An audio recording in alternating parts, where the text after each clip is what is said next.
Hello and welcome to Ninja Prep. This is Kapil Goyal, your educator and mentor for PG physics. तो UP TGT PGT physics के लिए PYQ series जो चल रही है उसमें आज लेक्चर नंबर 3 ईएमटी के अभी हम क्वेश्चंस इनिशियली सॉल्व कर रहे हैं और होपफुली ये जितने भी क्वेश्चंस अभी तक आपको मिले हैं इनके सॉल्यूशन आपको बहुत अच्छे से समझ आए होंगे और आपके कॉन्सेप्ट्स भी क्लियर हो रहे होंगे। तो जो भी लोग इस वीडियो को देख रहे हैं, इन लेक्चर्स को देख रहे हैं, सभी से रिक्वेस्ट है प्लीज वीडियो को ज्यादा से ज्यादा लाइक कीजिए, चैनल को सब्सक्राइब कीजिए जिससे ज्यादा से ज्यादा लोगों तक ये वीडियोस पहुंच सके। और साथ ही साथ ये बताना चाहूंगा यूपी पीजीटी टीजीटी जो न्यू वैकेंसी आने वाली है उसके लिए बैच ऑलरेडी स्टार्ट हो चुका है या हो चुका था, जो कि ऑलरेडी जून में स्टार्ट हो गया था। अभी काफी कुछ सिलेबस इसमें हो चुका है, तो जो रिकॉर्डेड है वो आपको मिल ही जाएगा। और अगर कुछ भी सिलेबस में अपडेट आता है इन फ्यूचर, जैसा कि कहा जा रहा है, तो घबराने वाली बात है नहीं, अपने पास सब कुछ तैयार है। तो अगर कुछ भी अपडेट आएगा, अगर कुछ भी चेंज होता है तो वो सिलेबस उसके अकॉर्डिंगली चेंज हो जाएगा, है ना। तो अगर आपको कोर्स ज्वाइन करना है तो उसके लिए मेरा application Ninja prep app by Kapil sir, वो आप डाउनलोड कर सकते हैं गूगल प्ले स्टोर से और वहां जाकर कोर्स ज्वाइन कर सकते हैं। हाँ जी, देखिए तो क्वेश्चन नंबर फर्स्ट देखिए। क्वेश्चन नंबर फर्स्ट में बोला है the area of hysteresis loop of ferromagnetic material gives, लोह चुंबकीय पदार्थ के शैथिल्य पाश का क्षेत्रफल प्रदर्शित करता है। तो जो एरिया है, एरिया ऑफ हिस्टैरिस लूप, वो रिप्रेजेंट करता है energy loss due to hysteresis per unit volume, है ना। तो एनर्जी लॉस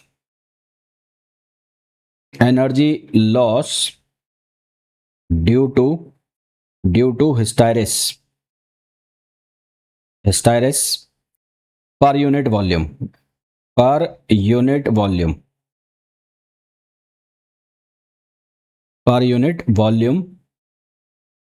पर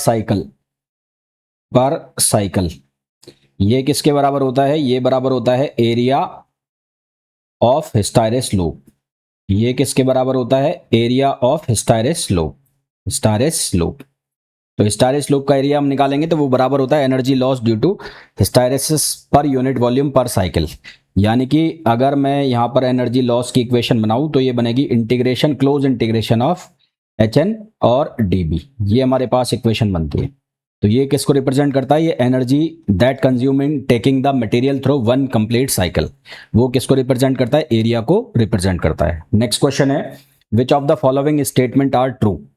पहला लिखा हुआ है गोल्ड इज पैरामैग्नेटिक। तो गोल्ड जो है वो होता है डाईमैग्नेटिक। गोल्ड जो है वो क्या होता है? डाईमैग्नेटिक होता है, डाईमैग्नेटिक। तो जो पहला स्टेटमेंट है वो गलत है, हमें ट्रू बताना है, फॉल्स। इसमें पहला फॉल्स हो गया। दूसरा है ferromagnetic substance show all properties of paramagnetism. तो ये सही है, जो फेरोमैग्नेटिक सब्सटेंस है वो पैरामैग्नेटिज्म की सारी प्रॉपर्टीज को शो करेंगे।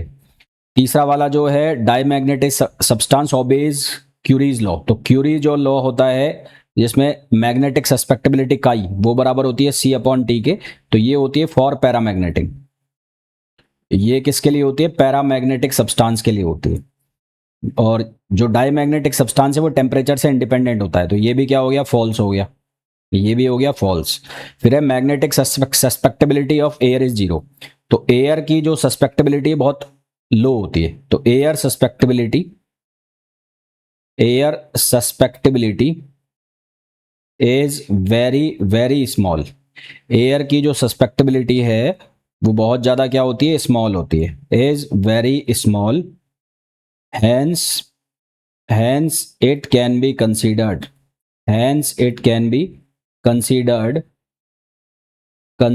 एज 0। तो इसको 0 माना जा सकता है। तो ये वाला क्या हो गया? ट्रू हो गया। तो यहाँ पर दूसरा और चौथा सही है। अब यहाँ पर ऑप्शन में कुछ भी है नहीं दूसरा चौथा, तो आप इसको करेक्ट कर लो। तो ये जो ऑप्शन है इसको आप करेक्ट करके लिख लो सेकंड एंड फोर्थ। ठीक है, तो आंसर हमारे पास क्या आएंगे? सेकंड एंड फोर्थ आंसर आ जाएंगे। नेक्स्ट देखो, नेक्स्ट है match list 1 with list 2 and select the correct answer using the code below. तो पहला जो ये लिखा हुआ है ये है Ampere's law, modified Ampere's law. तो ये हो गया मॉडिफाइड एम्पियर्स लॉ। सेकंड वाला है जो फैराडेज लॉ है, तो ये हो गया फर्स्ट। और थर्ड वाला जो है वो गाउस लॉ है। तो पहले का ऑप्शन आ गया, पहले की मैचिंग हो गई थर्ड से, तो बी और डी ऑप्शन तो गलत हो गए। तो ए का आ गया थर्ड और बी का आ गया फर्स्ट। तो ए का आ गया थर्ड, बी का आ गया फर्स्ट, तो हमारे पास जो सही ऑप्शन आ जाएगा वो ए आ जाएगा। नेक्स्ट क्वेश्चन देखो, which of the following set of equation is independent in Maxwell equation. तो जो मैक्सवेल इक्वेशन है उसमें दो डाइवर्जेंस इक्वेशन होती है और दो कर्ल होती है। तो मैक्सवेल इक्वेशन की अगर मैं बात करूं, मैक्सवेल इक्वेशन, तो इसके पास दो तो डाइवर्जेंस इक्वेशन है और दो ही कर्ल इक्वेशन है। तो कर्ल वाली इक्वेशन कौन सी होती है? एक होती है curl of E equals to minus del B upon del T.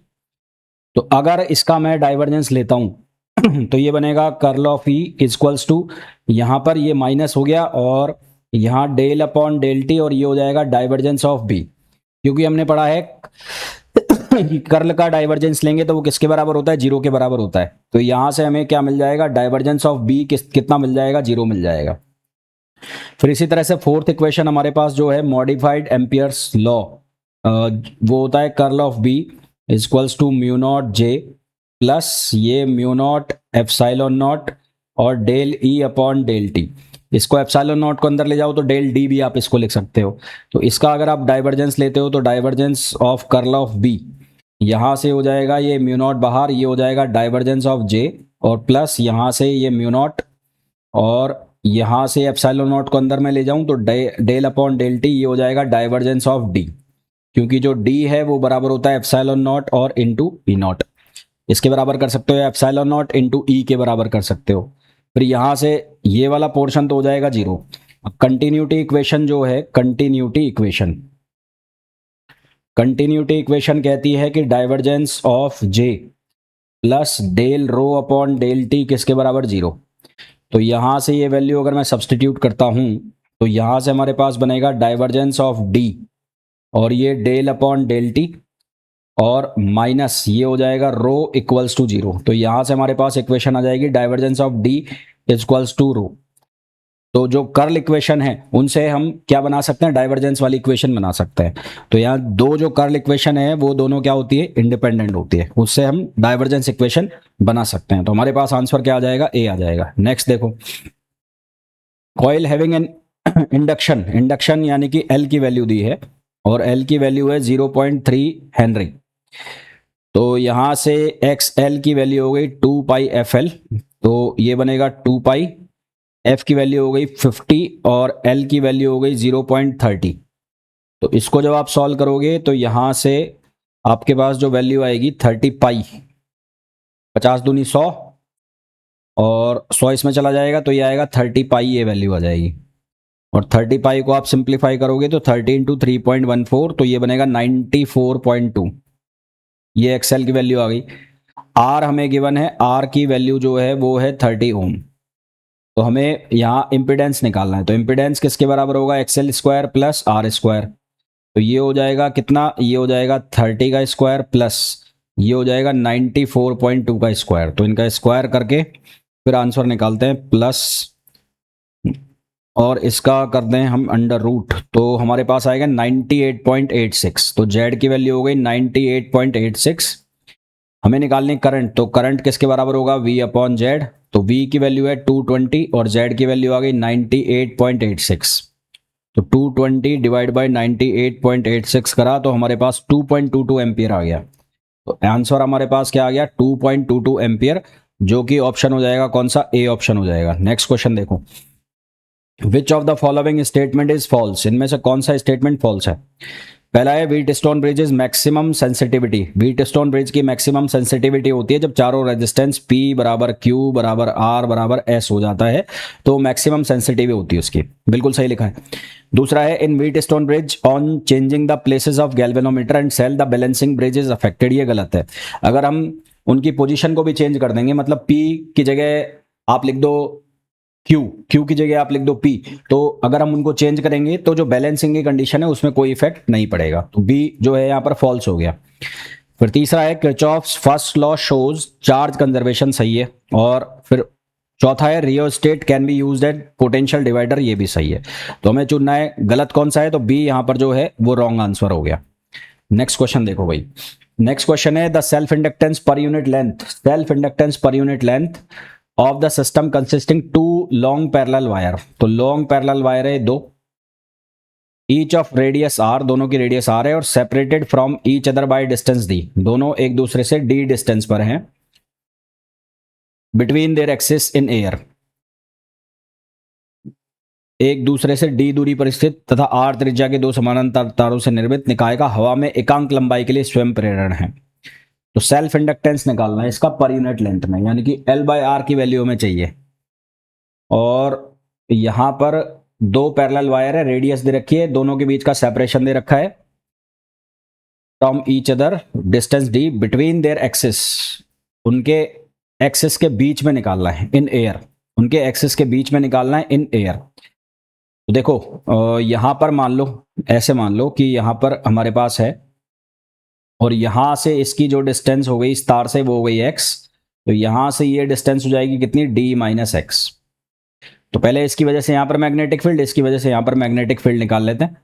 तो जो नेट मैग्नेटिक फील्ड आएगा लॉन्ग वायर की वजह से होता है mu not I upon 2 pi R. तो यहां पर पहले वायर की वजह से हो जाएगा,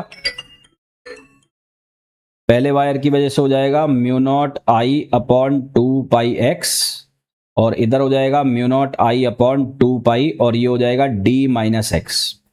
कितना हो जाएगा d माइनस एक्स।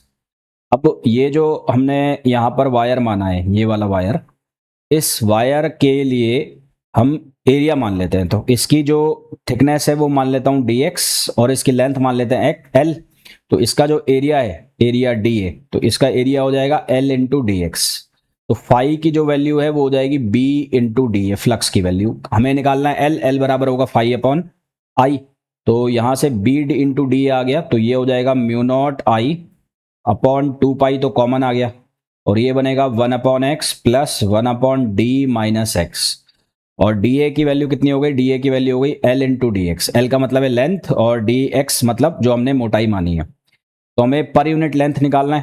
तो फाई अपॉन एल की जो वैल्यू है वो हो जाएगी mu not I upon 2 pi, और ये हो जाएगा 1 upon x plus 1 upon D minus x और डी एक्स। तो ये फाई बाई एल यानी कि एल की वैल्यू हो गई है ना, किसकी वैल्यू हो गई, एल की वैल्यू हो गई। अब यहाँ जो हमारे पास ये फाई बाई एल आया है, इसको हम क्या करेंगे, इसको हम इंटीग्रेट कर देंगे। इंटीग्रेट कहाँ से कहाँ तक करोगे, आर से और डी माइनस आर तक, है ना। इंटीग्रेट कहाँ से कहाँ तक करोगे, आर से डी माइनस आर तक। तो इसको हम कर देंगे इंटीग्रेट। तो इसको इंटीग्रेट करेंगे आर से और डी माइनस आर तक, इसको इंटीग्रेट करेंगे तो म्यू नॉट आई अपॉन 2 पाई आ गया बाहर, और ये हमारे पास क्या रह गया 1 upon x plus 1 upon D minus x, और यहां पर लिखा है डी एक्स।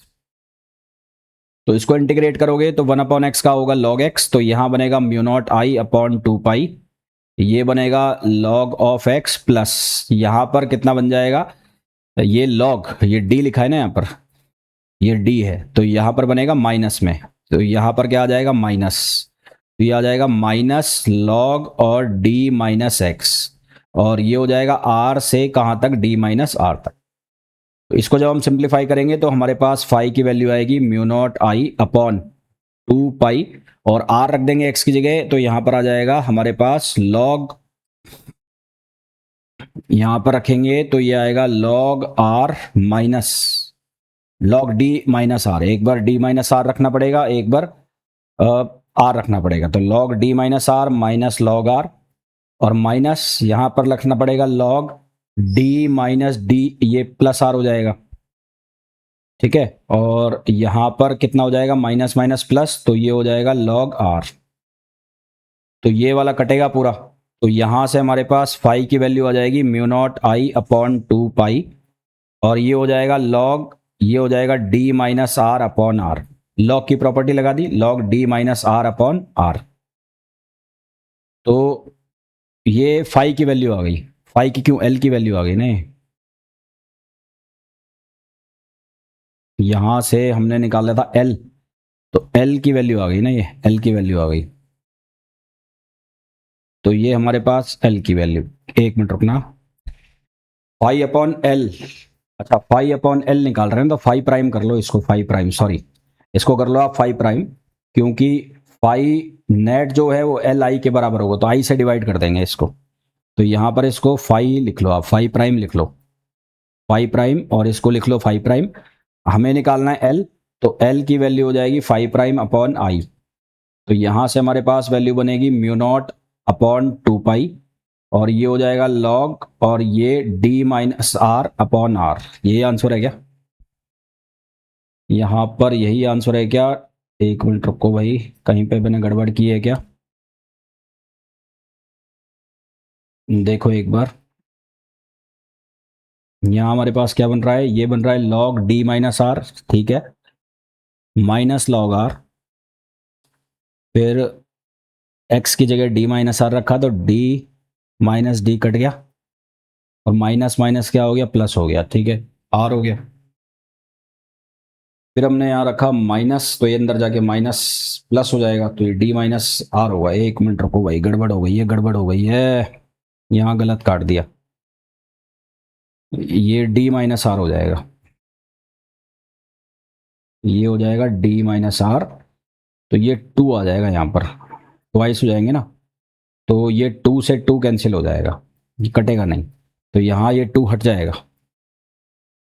तो हमारे पास जो आंसर आ जाएगा एल का, वो आ जाएगा mu naught upon pi log D minus R upon R, mu naught upon pi log D minus R upon R, जो कि ऑप्शन हो जाएगा डी, ऑप्शन हो जाएगा। नेक्स्ट नेक्स्ट है a circular coil of 100 turns and effective radius 10 centimetre carries a current of 0.1 ampere, magnetic dipole निकालना है। तो मैग्नेटिक डाइपोल कितना होता है? N I A, number of turns कितने हैं? 100, और करंट की वैल्यू है 0.1 एम्पियर, और एरिया हो गया पाई are square.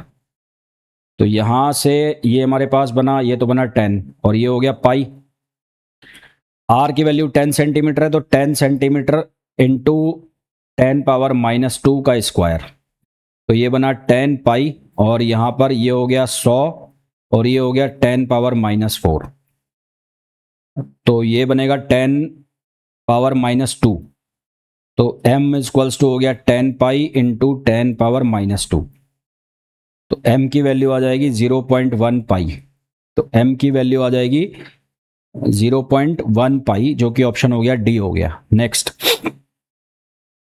The magnetic field at a point along the axis of small circular coil, small circular coil के लिए एक्सियल पॉइंट पर मैग्नेटिक फील्ड का फॉर्मूला होता है जैसे इलेक्ट्रिक फील्ड का होता है, सेम वैसा ही, mu not I R square upon 2 R square plus X square power 3/2, ये फॉर्मूला होता है एक्सियल पॉइंट के ऊपर मैग्नेटिक फील्ड का।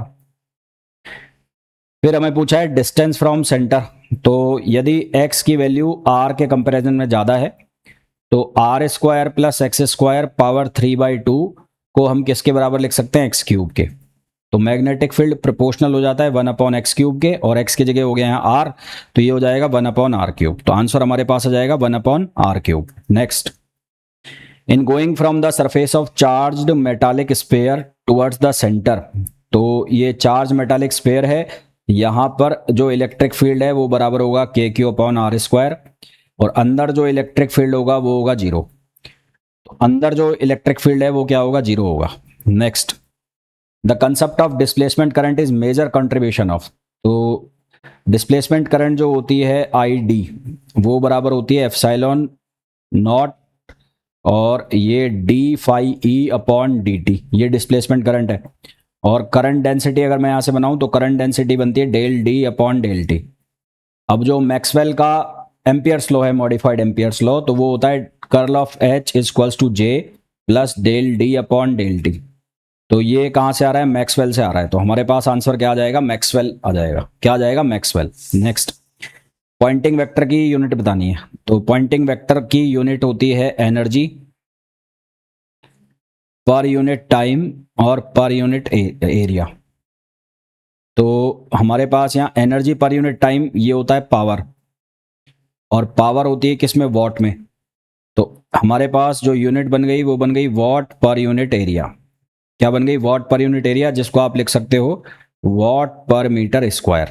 तो आंसर हमारे पास क्या हो जाएगा? बी हो जाएगा। Next, with a decrease of current in primary coil from 2 ampere to 0 ampere in 0.01 second, the EMF generated in secondary coil is 100 volt.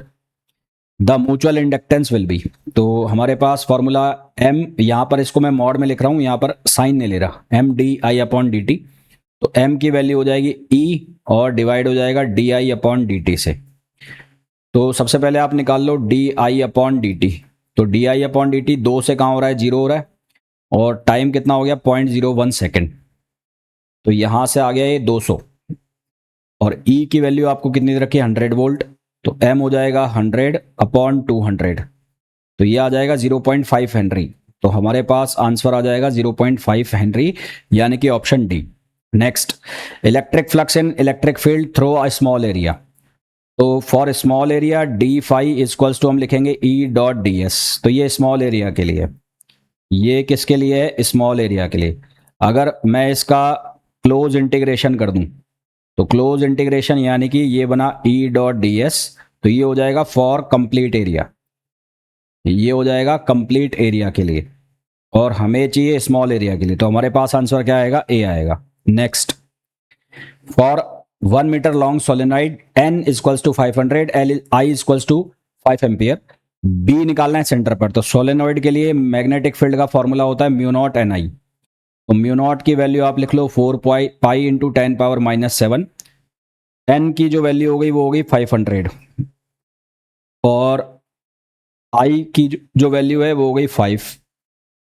तो इसको जब हम सिंप्लीफाई करेंगे तो हमारे पास बनेगा पाई इंटू 10⁻⁻3, और पाई की वैल्यू 3.14, तो हमारे पास आंसर आ जाएगा A. Next, which of the following is not correct, इनमें से कौन सा करेक्ट नहीं है। Which of the following is not correct, इनमें से कौन सा करेक्ट नहीं है, ये हमें बताना है।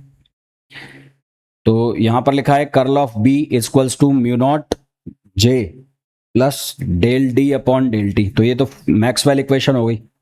Curl of B equals to mu not J plus ये हो गया mu naught del D upon del T. तो ये फोर्थ इक्वेशन हो गई मैक्सवेल की, ठीक है। और यहां लिखा है divergence of B equals to 0, यहां divergence of D B equals to rho upon epsilon not, ये गलत हो गया। Curl of B equals to mu not J, ये कब है, जब इलेक्ट्रिक फील्ड क्या हो गया 0। तो इनमें से कौन सा सही नहीं है ये हमें बताना है ना। इनमें से कौन सा सही नहीं है, तो सही नहीं है वाला ऑप्शन पिक करना है हमें। तो जो ऑप्शन ए है वो तो कौन सा हो गया, फोर्थ जो इक्वेशन हो गई मैक्सवेल की वो हो गई, तो वो तो सही है। फिर ऑप्शन बी जो है वो लिखा है curl of B equals to mu not J. तो इस केस में ये कब है, जब हमारे पास जो इलेक्ट्रिक फील्ड है वो कांस्टेंट हो गया, टाइम के रेस्पेक्ट में चेंज नहीं हो रहा, तो उस केस में del D upon del T क्या हो गया, 0 हो गया, और वो 0 हो गया तो उस केस में फिर हमारे पास सेकंड इक्वेशन भी क्या हो जाएगी, वैलिड हो जाएगी, स्पेशल केस बन जाएगा। थर्ड जो है वो गाउस लॉ ऑफ मैग्नेटोस्टैटिक्स कहलाता ही है। और फोर्थ जो लिखा है वो हमारे पास लिखा है कि divergence of B equals to rho upon epsilon naught, जबकि डाइवर्जेंस ऑफ बी जो है वो किसके बराबर होता है, 0 के बराबर होता है। तो हमारे पास जो गलत आंसर है वो कौन सा आ गया, गलत आंसर डी आ गया, है ना। तो आई होप जितने भी क्वेश्चंस मैंने आपको कराए हैं वो बहुत अच्छे से आपको समझ आ गए होंगे। फिर भी आपको कोई डाउट है तो आप पूछ सकते हैं। मिलते हैं नेक्स्ट वीडियो में, till then thank you, bye bye.